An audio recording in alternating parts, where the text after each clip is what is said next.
Шын сүйген азабын ашыдайды Әлеттің қаранақ саған ұнаймады Әдем-ау мені сүйсің мұңаймады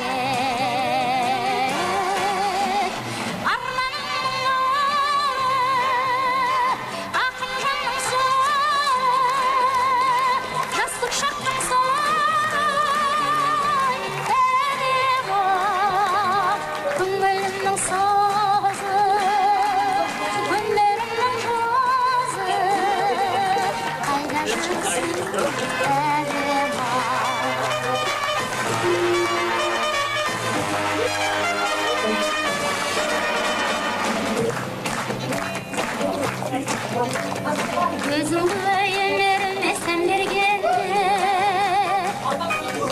Dingeli soğanır tengergende Sevdim ol sen gidesin көз алдыма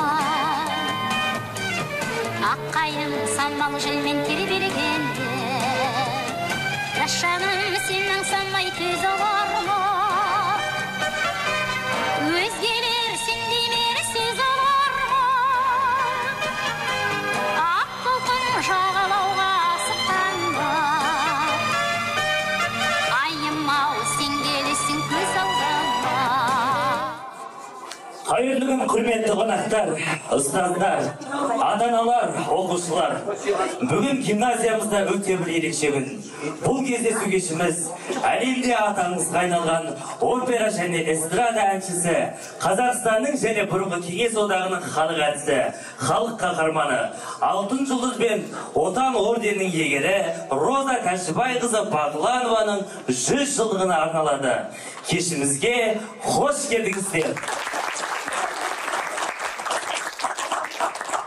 Кешімізді бастамай тұрып, бүгінгі келген қонақтармен сіздерді таныстыра кетейік. Алматы қаласының құрметті азаматы, достық, құрмет, парасат орденінің иегері, Қазақстанның еңбек сіңірген қайраткері, тіл жанашыр медалінің иегері Асылы Осман.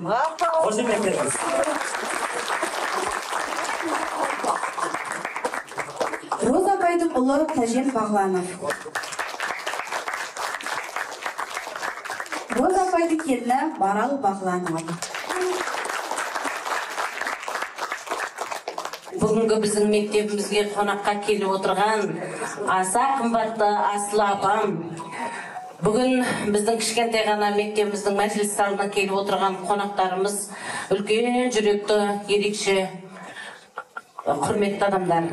Аттасым Марал сіңлім. Тәжемен бірге келіп, бүгін біздің мектебімізде өтіп жатқан іс-шараға уақыт тауып, бүгін біздің оқушыларымызбен, ұстаздарымызбен кездесуге келіп жатқандарыңызға ең бірінші үлкен құрметпен алғыс айтамын. Роза апамыздың 100 жылдығы елімізде кеңінен тойлануда. Жалпы мектеп білім беру ұясы болғанмен, әрине білім мен тәрбие қатар жүреді.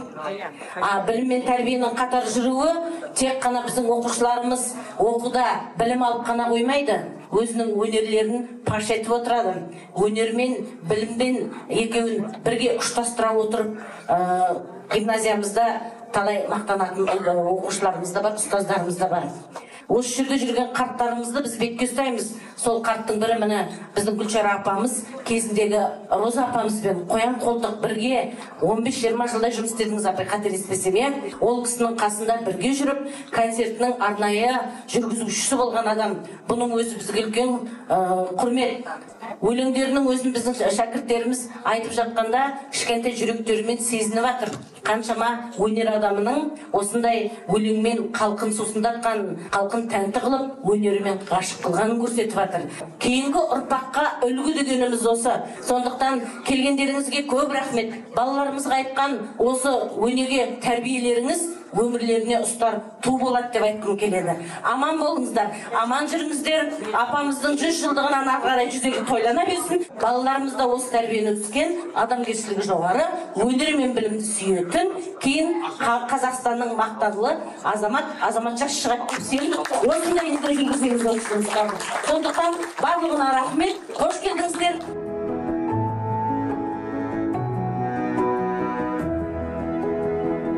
Роза Бағланова, қазақ халқының күміс көмейәнісі. 70 жылдан аса уақыт қазақ сахнасының сәні, сахнаның өзін жарқыратып жіберетін құдіретті әнші. Қазақ өнерінде атаңызға айналған ерекше тұлға. Дүлдүл әншінің тамылжыта орындаған әрбір әні ешкіммен салыстыруға келмейтін өз нақышын бояуының салтанаты, ойнақыда ашық дауысы, мөлдір бұлақтай сусындатар тыңдаушы құлағын тұшындырар әуезі бүкіл әлем сахналарында мәдениетіміздің ұлттық сипатын ерекше таныта білді. 1922 жылдың 1 қаңтарында жарық дүниеге келген Роза Бағланованың өмірі өткен ғасырдың ұлттық символына айналды. Бұрынғы кеңес үкіметінің халыққа жасаған қиянаты, азамат соғысы, жетім қалу, ашаршылық, халық жауы, босқыншылық, отан соғысының қан майданы бәрі Роза апайдың басынан өтті. Жасы 38-ден жаңа асқан сүйкімді жас Өзбекстаннан қан майданның ең алдыңғы шебіне концерт қоюға аттанған қыз-келіншектер ансамблінің құрамында соғысқа кетті. Әншілік жолы осылай басталды. 1945 жылы 9 мамырда Роза апамыз Берлин қаласында ұлы жеңіске арналған концертке қатысты. 1946 жылы Мәскеуде өткен бүкіл одақтық эстрада әншілері екінші корпусының дипломаты аталды. 1949 жылы Бухаресте өткен бүкіл дүниежүзілік жастар мен студенттердің екінші фестивалі лауреаты атанды. Роза Бағланова қазақтың халық әуендерін, отандық және шетелдік замандас композиторларын, өзге халықтардың венгр, өзбек, қырғыз, тәжік, украин, корей, қытай, моңғол, орыс, үнді, чех тағы басқа әндерінің нақышына келтіре отырып, әлем жұртшылығының көзіне түсті. Атағы жер жүзінде тараған қазақ әншісінің үні бүгінгі 21 ғасырда әрбір қазақ шаңырағында шамшырақ болып жанып тұр. Ән құдіретін сазымен Роза Бағланова халқының бүкіл ақыл ойын, парасаттылығын, мінез құлқын, дарқын көңілін қойшылықта жеткізген. Роза Бағланова Америка құрама штаттарында 1899 жылы шығатын анықтамалық кітаптың негізін қалаушы Маркестің «Кто есть кто и женщин в мире» атты анықтамалық кітабының 1995 жылғы басылымына кірді. Әрине, бұл қазақ халқы үшін үлкен қуаныш. Қарамай қиындыққа өткен кеткен, халқымнан айналайын еркелеткен дейді Роза апамыз. Халқы Роза апайды қалай еркелетсе, Роза апайда халқыны еркелете білді. Жастарға қамқор болды, жастардың үй алуына, атақтарын алуға, қаржылай көмектессе, жұмысқа кіруіне, тіпті балаларын балабақшаға орналастыруға қатты көмектесетін еді.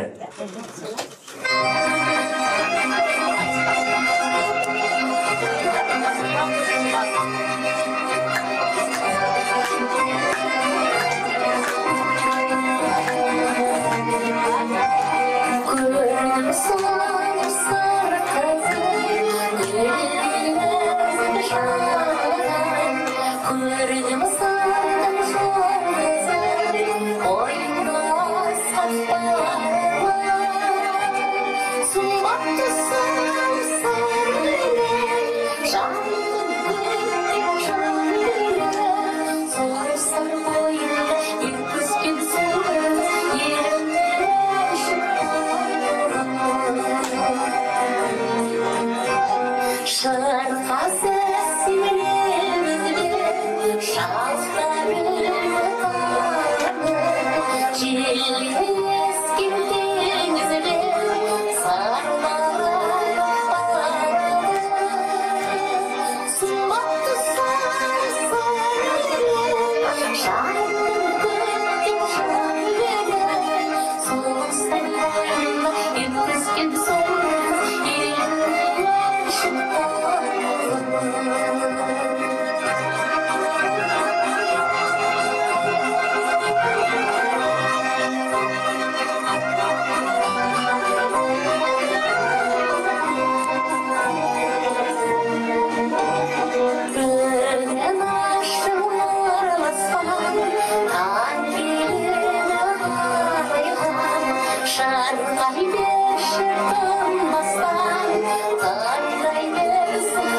Жаны нәзік қарапайым Роза апамызға өлең арнамаған ақын кемде кем. Роза апайға арналған өлеңдерді оқу үшін ортаға гимназия оқушыларын шақырамыз.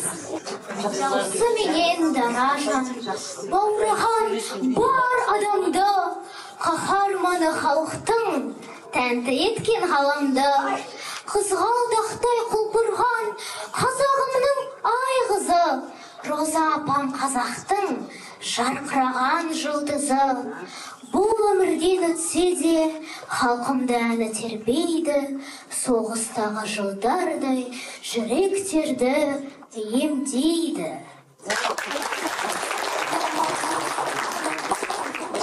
Өнеріміз жалғасын деп келді апай алға сүйреп, ән кемесі алға жүзсе, ол қуанды алғаш рет. Ажарында Роза апайдың ынтығады көктегі айын, ән де біткен жүрегінің лүпілінен айналайын. Киіктің үйіріліп асығындай, ойнақшып тәттендерге басуынай, таулардан, өзендерден, мұхиттардан, үнінің кідірместен асуынай. Киіктің үйіріліп асығындай, ойнақшып тәттендерге басуынай, төгілген көмекейден соңғыр үнде, мүмкін жол иненің де жасуындай. Киіктің үйіріліп асығындай, ойнақшып тәттендерге басуынай.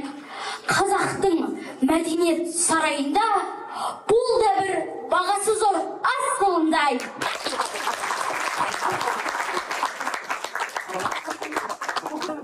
Ендігі сөз кезегі апайдың өнерін ерекше бағалайтын, әр уақытта құрмет көрсететін Қазақстанның еңбек сіңірген қайраткері, Алматы қаласының құрметті азаматы, парасат, құрмет, тіл жанашыры, төс белгісінің иегері Асылы Османқызына сөз беріледі.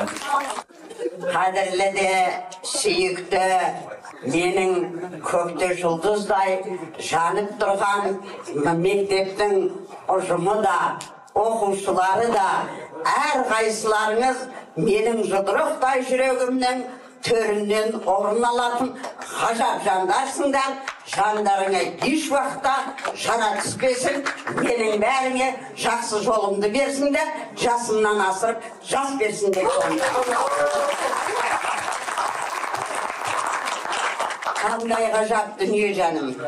Осы отырған сіздер менің жанарымды жанарларыңа қағыстырып отырған алдыменен мен көкте Құдайға, жерде мемлекет басшысына Қасым-Жомарт Тоқаевқа ерекше ризашылығымды білдіремін. Өйткені ұлтты ұлт етіп танытып көрсететін тілі болса, өнері арқылы әлемге танылатын болса, сол өнер адамның дәл өзінің адал еңбегін бағалап, жыл беріп, осындай жылдан асырып, осылай шарықтатып отырғанға мұрындық болған, ал соны арғарай жалғастырып, осылай өткізіп отырған мен мектептің басшысына да, спортшыларына да ерекше ризашылық білдіремін. Бәрін айтты, бірін айт, коллективтің жырын айтты. Мені бәрінен де ең кереметі менің Гүлшараның еңбегі ерен жан. Мен көрген, мына жанарыммен көріп, құлағыммен естіп, соның барлығын жұдырықтай жүрегімнің түкпірінен орын беріп, соны өткізе сезім.